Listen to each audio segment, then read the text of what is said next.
Make sure you guys all go see it again on the 23rd. I'm super pumped to have directors, cast, producers, music by, everybody here today. So let me welcome them all to the stage so you guys can get some of your answers out for them. First up, please welcome Ron Clements, the director. We've got director Musker joining us as well. With music by Lin-Manuel Miranda. The voice of Maui, Dwayne Johnson. The voice of Moana, Auli'i, Cravalho. Then we've got music by Opetaia, Foa'i. Producer Osnat, Shurer. Alright, you guys, we have got a great group up here. Give them another warm welcome and we'll get into some questions. First up, this movie for me was so much fun. It felt so authentic. It felt like a classic Disney animated movie to me. I absolutely loved it, like I said. For each of you guys, what kind of research went into this? How did you get that island vibe, the legend so authentic and perfect? Well, this movie started 5 years ago, a little over 5 years ago actually, which is not that unusual for an animated film. It was John's idea. If you go into that a little bit in terms of how he wanted to do a movie based on the world of the Pacific Islands and the mythology.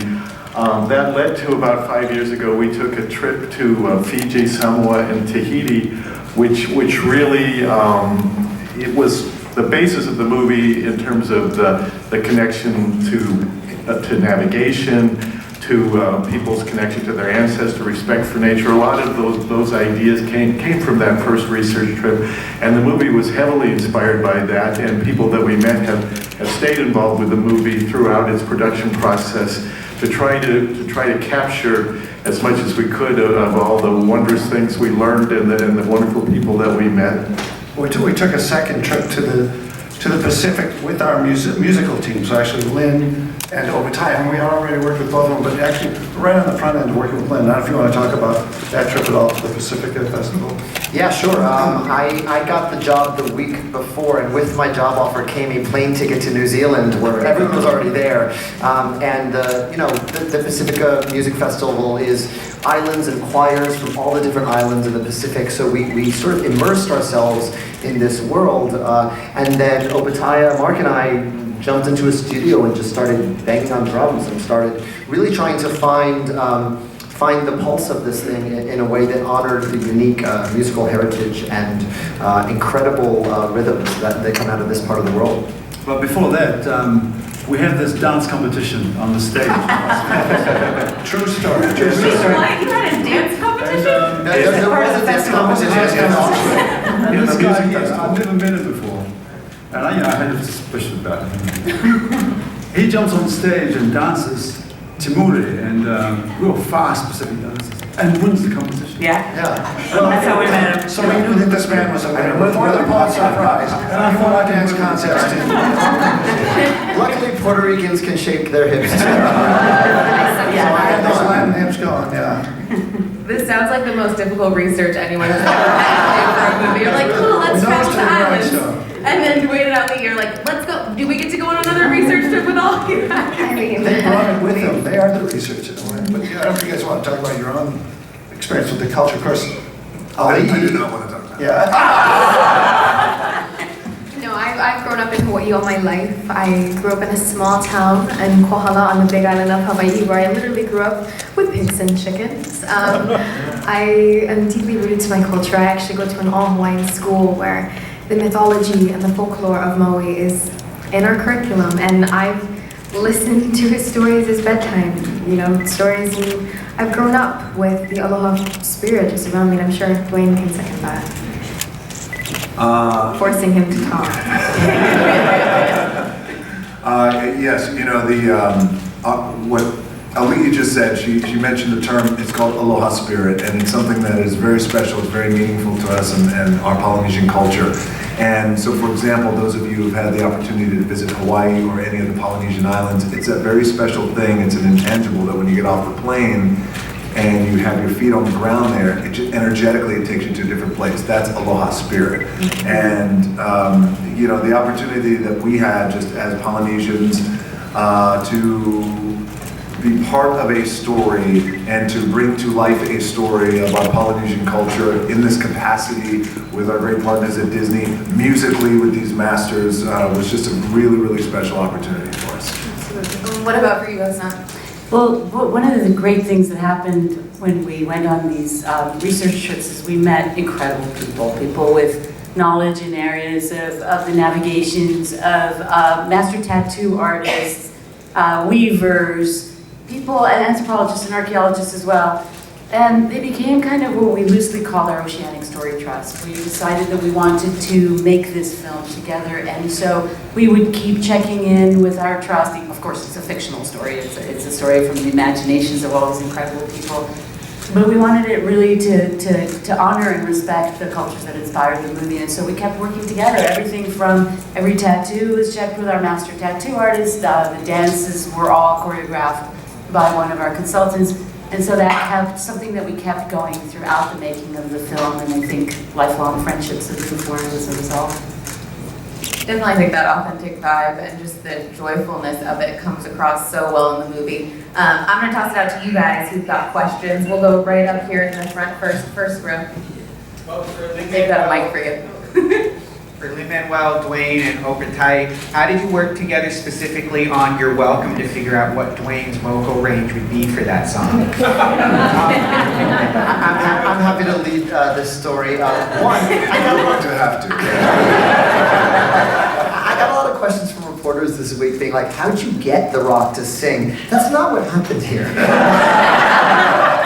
Dwayne found out when Dwayne accepted the role, he said, "So what are you giving me to sing?" He was really excited for this, and for me, I went to YouTube, where the answers always lie. And, you know, I'm a big fan of his wrestling days, and there was a time during your heel turn era where he would pull out a guitar and taunt whatever town he was in. I'd be like, "Can't wait to get out of Chicago." I can't remember. And so I got a really good sense of his vocal range from that 10-minute supercut, and then the rest of it was just writing lyrics that embody the spirit of Maui, who is this amazing demigod, trickster god. And once I had the title "You're Welcome," which only Dwayne can pull off, and still have you love him and root for him, we were off to the races. We were, look, it was an opportunity to challenge myself, and this is, yes, as Lin was saying, he did his research, and by the time I got the song, it was in my comfortable range as well, and also the parts of the song which pushed me a little bit, which I appreciate, because that's what I needed, vocally as well, and honestly, I had such a great time. One of the best times I had ever had in my career. I was actually working on this project, and certainly working on that song, because also, like, we all love challenges, and this was a challenge that the bar is set so incredibly high in a Disney film to sing. It's like historically. We thought of Dwayne as the new Angela Lansbury. Yes, I am. I'll just call him Mr. Potts from now on. But he did fabulous. We loved it, and that's all him singing. The movie, no ringers, that's all Dwayne. Thank you. All right, let's take one from the lady over here with the red hair. Well, first of all, congratulations to all of you. The film is very, very, pardon the expression, shiny. It's a beautiful job. John and Ron, I'm so glad that the sea called you back again.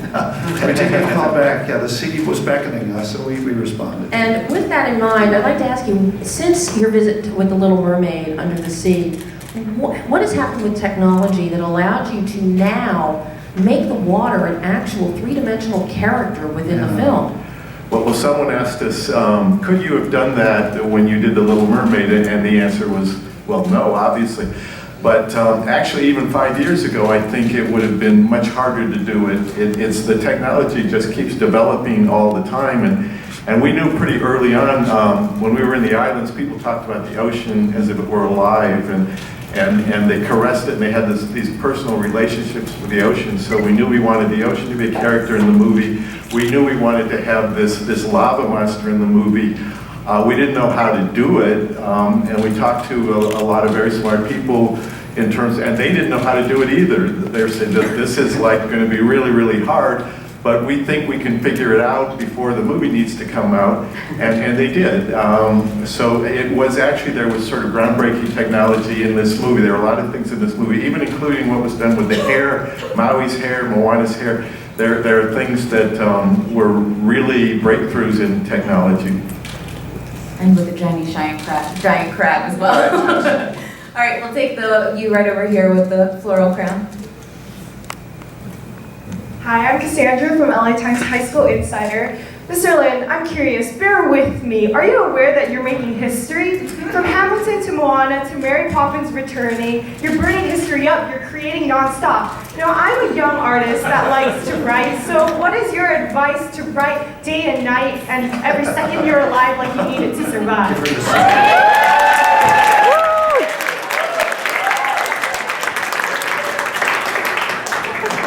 You just answered your own question. I'm very proud of you for doing so. That was awesome. Thank you. There we go. Answer it! Work out the answer is keep doing exactly what you just did. Keep writing. Don't stop writing. I think of writing as, you've got to. When you start writing, you're turning on a faucet, and when you turn on a faucet, the water's brown, and it's full of whatever's just been in there and clogged up and waiting to come out, and then you just keep writing and writing until the water is clear, and that's when you find your own voice. So right now, you're doing lots of awesome Lin-Manuel Miranda quotes in your writing. The next time you ask me a question, it's going to sound exactly like you, so keep writing. All right, we'll take one in the back over here with the hoop earrings. Yep. Hi, this is for, I'm sorry, that's Opetaia? Am I close? Opetaia. Thank you. This is for Opetaia. I read how your family, when you moved to New Zealand, disappointed that despite all of this to enable you to have a real career, you fell into the music. You loved the music. Pressure to go to church instead of gigs on Sunday. Can you tell me a little bit about your ghosts that might concern you as your music has moved forward in this amazing project? And also what brought a thrill, concerns and ghosts and thrills. And thank you, the music is amazing in the movie. Thank you. It sounds like a Moana movie, doesn't it? Yeah, I've actually forgotten the question. But, the journey. Yeah, in my culture, music is like breathing air, and they can't understand why somebody would make a career out of playing music. So I had to struggle, throughout my whole career. My parents saying, "Get a job," wanted me to be a doctor, etc., and just fighting against all those things all the way through. So I was just saying early on, I was born in a hut, a thatched roof hut. So to find myself here in a big city and Disney like this, it's just beyond my dreams. So I'm just thrilled to be part of this amazing group of people. My mouth is still. I'll just sit here and look at these guys. It's just, I'm in awe. We're the lucky ones. We're in awe. All right, we'll take one right over here, this gentleman with the glasses. Hi, this question is for Ron and John and Lynn and Opetaia. Congratulations, first of all, for creating something that seamlessly blends old and new musical magic, because this is something that I don't think that we've really seen before. And so how did you do it? What was the technique to make it seem like The Little Mermaid, but also like Hamilton? Well, I think when I first interviewed for this job, I walked into a room with Ron and John, makers of my favorite Disney film of all time, and I said, "You're the reason I even get to walk into this room." And I think I probably scared them a little bit because I'd quote some obscure section of Little Mermaid that they had since forgotten about. I couldn't remember it. So that's part of it. Is sort of I love those movies. movies, and you want to maintain the best of the Disney traditions. At the same time, we're telling this very unique story from this very unique part of the world, and so to answer sort of the musical aspect of your question. I will admit, the first time I sat down at my piano to work on something I remember thinking, don't think about Let It Go, don't think about Let It Go. Let it go. But you solve that problem by just really getting inside the heads of your characters. And for my way into Moana in particular was, the way she feels the call of the sea is the way I felt about writing music and making movies and singing songs. And I was 16 years old and living on 200th Street in Manhattan and thinking the distance between where I am and where I want to be seems impossibly large. And so I got myself into that mindset to write her songs.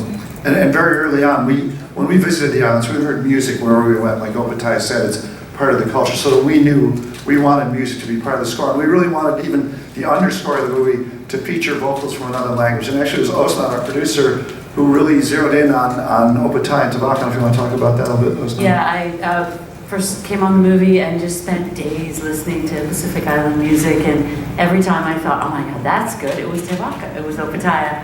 And so shamelessly called Opetaia, he's the wife and manager, and we invited them to come and visit us, and they became family. Yeah. I gave her a scare because they put me on the mic and said, do something. That's all I knew, chance and stuff. So worked. It was perfect. It was exactly what we wanted, and Opetaia became family very early on. And we wanted both, the island character, the music, and a narrative drive. So really, we envisioned pairing Opetaia with someone, and we met Lin in New York before Hamilton was staged. 3 years ago. 3 years ago. Almost exactly 3 years ago. This is where we get to boast that we got to Lin. We discovered it. I mean, we had already won Tony, but we still discovered it, didn't we? We did discover. We won a Tony for In the Heights, which was a beautiful, beautiful Broadway show for those of you who are not familiar with it, bilingual, and did all these incredible opening songs for the Tonys, and we just loved everything he did. And then he walked in the room, and we thought, that's the guy we want to work with. And then the rest happened, and we said, what do you want to do? And it was their talents. The music really goes out of their own talent. And honestly, the fun is in how it differs from anything you've heard before. The fact that you're seeing this iconic Disney logo and you're hearing, Opetaia's daughter. That's his daughter. You've never seen that over the Disney logo before. So the fact that we get that level of specificity is the joy of making something new. Well, and I love so much the fact that even just seeing you guys all get together before we came out here, everyone was hugging. There's such a family vibe here. For Auli'i, coming into this movie, knowing who you're going to be working with, having the legacy of a Disney movie and getting to be this empowering heroine, what was that like for you? This is my first job. Pretty good one, girl. This has been an incredible journey for me. I'm 15, going on 16. I'm working with the best people in the entire world, of whom are making a film inspired by my culture, the culture that I have lived every day of my life. And that is something so incredibly special for the rest of the world to see. But I mean, for me, as someone who is hoping to continue in show business now that I'm in show business, which is really exciting, I was wondering, how would I continue in this and still be Polynesian? And that might be an interesting concept, and it was an interesting concept for me to even think up. But as I continue in this, and as I potentially might leave my home, what does that make me? Does that still keep me Polynesian? Am I still grounded and rooted in the way that I want to be? And I can honestly say yes, because being surrounded by my family and by the Hawaiian culture every day, it seems as though I would never lose it. But to have a film like this that will inspire me, and to have a character that will inspire others as well, to become rooted in who they truly are, that's something that inspires me and that I hope will inspire others as well, which is what this incredible team put together. So, thank you. All right, let's take one from the girl in the orange dress right there. There's a mic coming to you. Oh my God, I love your We know dress. this girl. That's Diamond, right? Is that Diamond from Hong Mamalele, so my name is Diamond Langi. So my question is for Dwayne, Auli'i, and Opetaia. Being that you guys are Polynesian, what do you hope that our people will take out from watching Moana?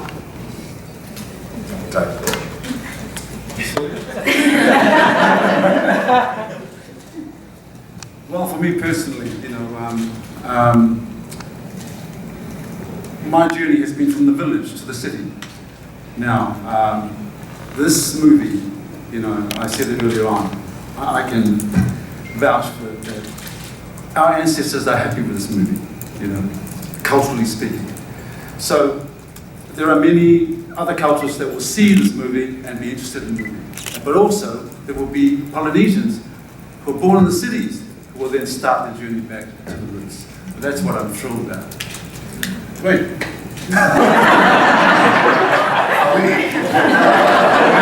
Accurate. What is this, hot potato cheese? I'm really excited for everyone to see this film. I know my friends are thrilled, my family is thrilled, and I think we're all very proud of this film. I will admit, and I will admit this truthfully, that before I was working on this film, I was a bit wary of it, because I think when anyone thinks of someone making a film inspired by their culture, they want it to be done right. I think that's something that I hopefully can say for both of you as well. And Disney has done a wonderful job. The Oceanic Story Trust that has been put together, as well as the research trips that Ron and John and Osnat went on as well. All of that has just created such a wonderful, well-rounded film that I'm excited for my people to see, and I'm excited for everyone else to see as well, as they'll be hopefully inspired to research on our culture, because our culture is like awesome. And also hopefully for them to journey out onto their own missions and to figure out who they are as well. Dwayne. Yeah, sure. Really well said. And I think Opetaia is slightly older than me, maybe by just a few months, which is why I had him address the question. I didn't want you to confuse us by taking my hand. That's great. There is, in our culture, respect is very big. Pride is very big too. So that was answer the question. Yes. Just so everybody knows, that's what that was. I feel like to answer your question directly about our Polynesian culture, what Opetaia said, I think is very resonant in the pride that they will have in the film. And there were a lot, and understandably so, there was some hesitance from a lot of people in our culture about, well, what's going to happen if our culture is going to be showcased for the very first time on this level, this capacity from Disney? What's going to happen? I can tell you, as Opetaia said, and as Auli'i says, with great confidence, and this is my hope too as well, that our experience has been, we were in such great hands.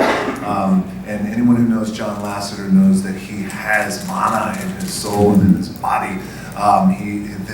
This was a very important project to him, which is why he sent the guys, the boys, and Osnat on this mission for the past 5 years to do all the research. So I feel like the Polynesian people are going to be incredibly proud of the movie. Overall, all cultures, by the way, I think what's going to touch upon all of us, regardless of where we're at in the world, where we're from, cultures, class, religion, is the voice. So our world today, so relevant in this moment, is so full of noise. There's so much noise that's happening in our world, but the little voice that you always got to listen to, you've got your intuition. You can do things. You can go beyond boundaries, and you have to trust that gut and instinct. So those are the things I feel like our people are going to take away, and the rest of the world will take away.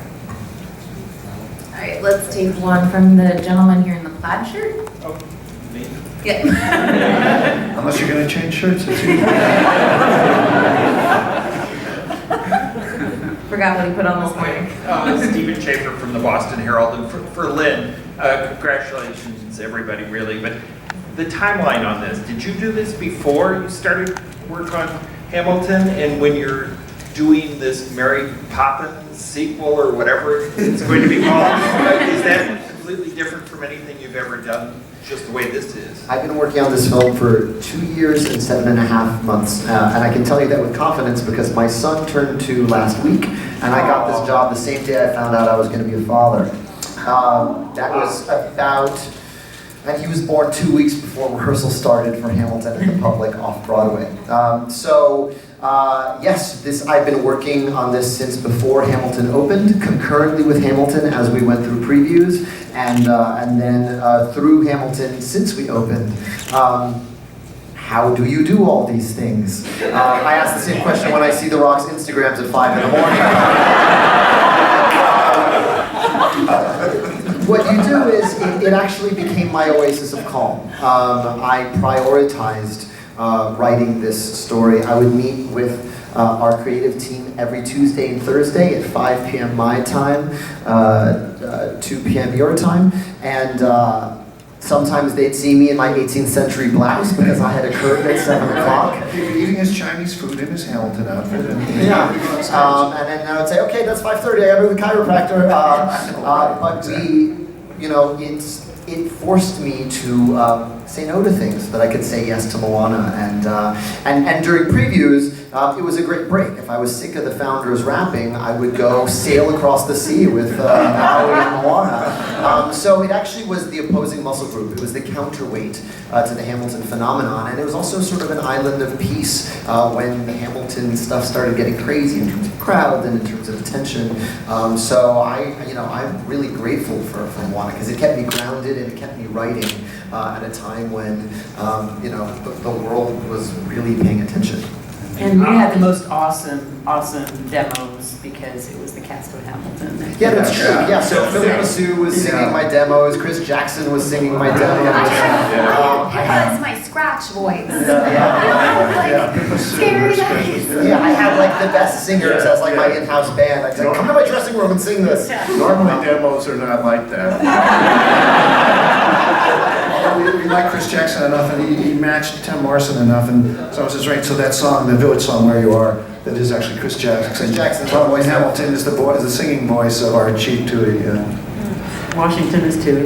Yeah, right. Crossing the Delaware Ocean. Well, I think it's so cool because even having people who are just at the top of their game, like Dwayne was saying earlier, just inspires you to do even better and challenges you to do even better, which is what I think brings this movie to a whole other level. All right, let's take another question. The gentleman in the back with, I think you're wearing like a polka dotted vest. Yeah, it's dope. Oh my god, very stylish. My question is for the directors, and I think this was hinted at earlier. We saw threads of earlier Disney movies in the DNA here. People mentioned The Little Mermaid. I was reminded of the Wizard's Battle in Sword in the Stone at the end. So I'm wondering if you drew inspiration from any particular films and where you think this is going to fit in the canon of Disney pictures. I mean, as far as films that we drew inspiration from, specifically, Whale Rider was a film that I think was a big inspiration for the movie. There was another film we saw, probably most people haven't seen it, it's a documentary called Maiden Voyage about a 16-year-old girl who makes a Dutch girl who sailed around the world solo. She wanted to, she didn't quite make it, but it was very cool to see her struggle against the sea and just her on the boat, and that was kind of inspiring to see. There was also True Grit. Of course, two versions. I think very early on we saw this as kind of a True Grit type story. It never really had a romance in any of the versions, but it was this young girl who is on a quest to save her world, who has to team up, is forced to team up with a somewhat flawed demigod, and the two help each other, and she goes through a hero's journey and becomes who she's meant to be. In terms of Disney films and Disney animated films, if you say what antecedents, well, some of that just sort of sneaks in and leaches in because we made some of those movies and it's part of our own DNA. But I would say there was a slightly conscious thing in terms of The Lion King that we who did not work on The Lion King, but the way they wove music together from other languages in English, we were inspired by that. So when we felt that Mark Mancina, who worked on Lion King, who helped glue it together sort of from a world music perspective, he sort of was able to pull in Elton John and Lebo and sort of make them live in the same world. We felt that Mark could help do that with both Lin and Opetaia to kind of help fuse all that into one thing.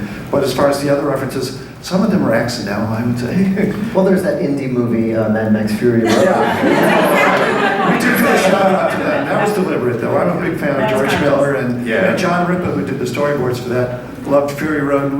He was talking about that not long after Fury Road had come out. He's like, I got this idea how to play this, and so he went full bore Mad Max and that. So he goes, we loved to do that. We were all for it. Don't tell George Miller, but yeah. I was like, if they don't bring up the Mad Max reference, I'm definitely gonna ask about it. Yeah. For me, this movie, I walked out and one, I totally cried. I felt super empowered, super excited. I just loved everything about it. For instance, like I said, that's just what was the inspiration for me. For you guys all finally seeing everything come together, the characters, the music, and having an audience see it. What was that feeling like? And we'll just go down the line for you all.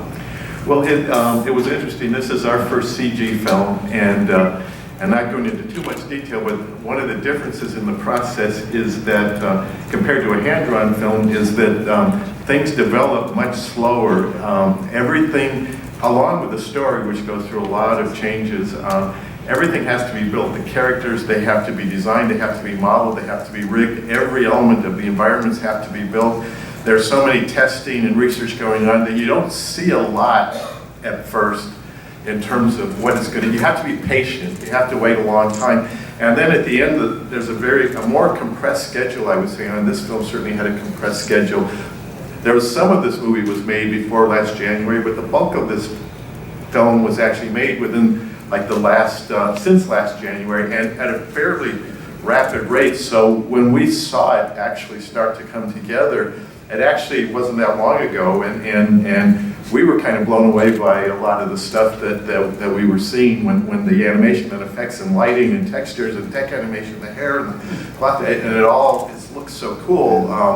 And so it took a long time, but it's very fun to see it all come together. Yeah, as we were working, I would say when we hear the score on any of the movies, that's where it becomes the most real in a way. So when we're on the orchestra stage, they have a full 90-piece orchestra there. And in this case, Opetaia had a group of about a dozen singers who were singing choral stuff. And when you see that against the images, the sort of final versions of those things, that's where the emotion really sort of kicks in, and it really is powerful to see it that way.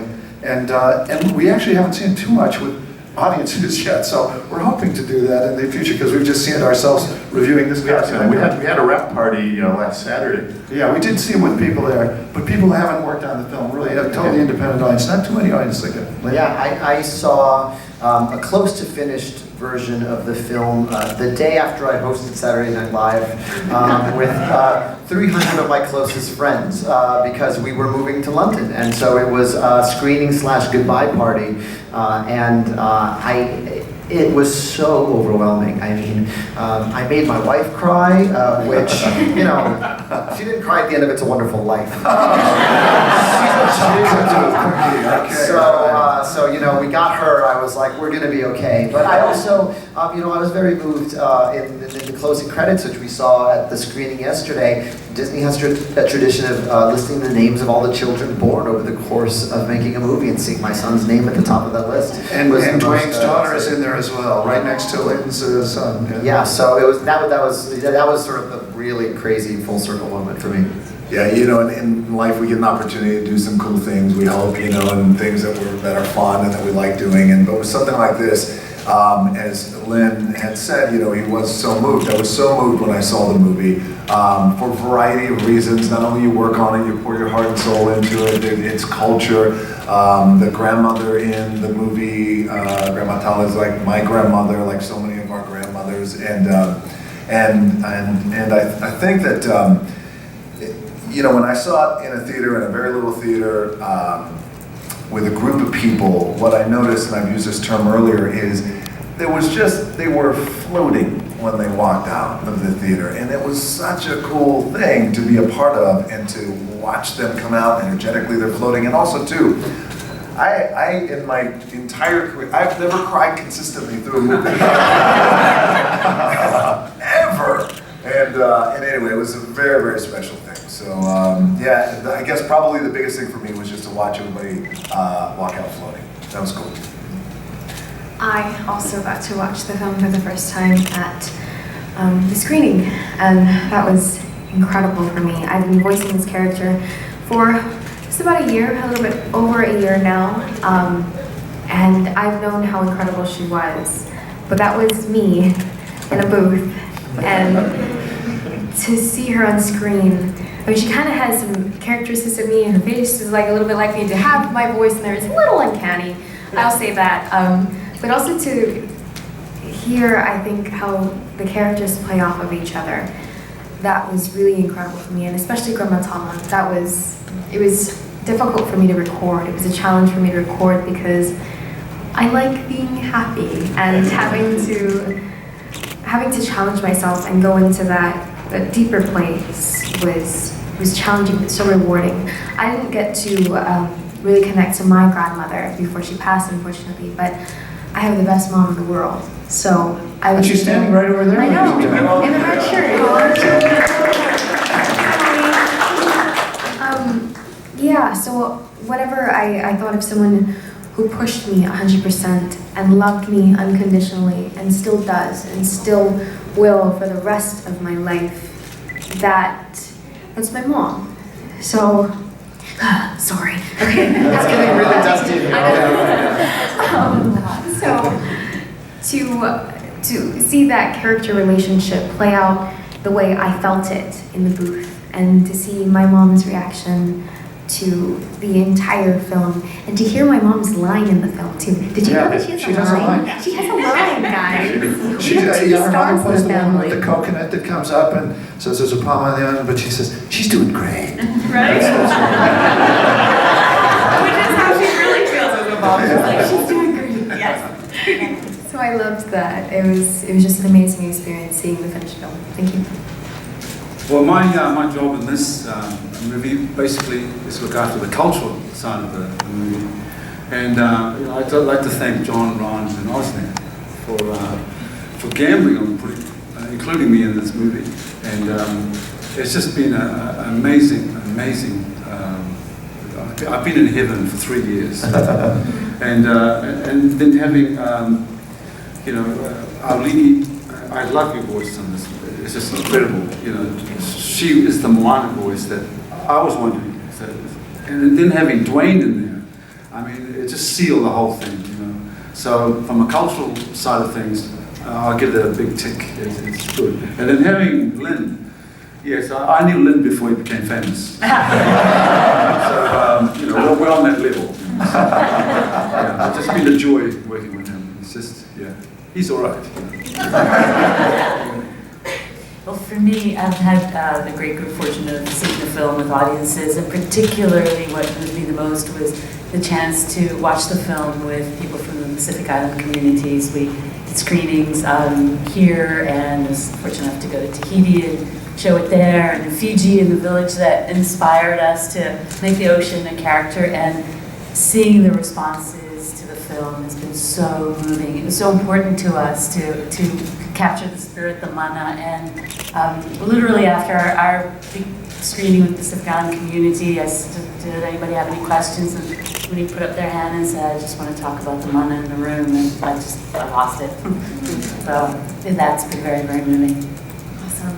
Well, unfortunately, you guys, that's all the time that we have with everybody today. I, for one, can't wait to see what the Moana Mickey ears look like. That, to me, is the part of the anchoring movie. Give a huge round of applause.